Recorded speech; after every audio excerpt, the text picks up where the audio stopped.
শিলিগুড়ির শান্তিনগর বউবাজার এলাকায় গতকাল রাতে একটি লাইটের পোলে আগুন লেগে যায় সার্কিটের কারণে। একটা পোলে আগুন নেভাতে নেভাতে আর একটি পোলে আগুন লেগে যায়। গতকাল রাতভর সেই এলাকায় ব্যাপক চাঞ্চল্য ছড়ায়, আতঙ্কে রয়েছেন এলাকার বাসিন্দারা।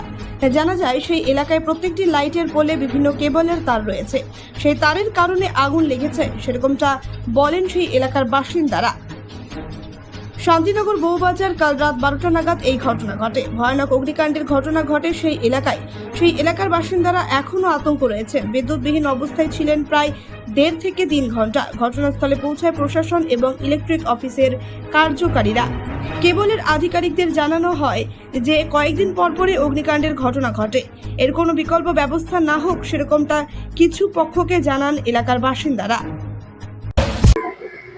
কালকে রাত্রি 11:30 নাগাদ আমরা খাওয়া দাওয়া করবো, সেই সময় দেখি বাইরের থেকে দু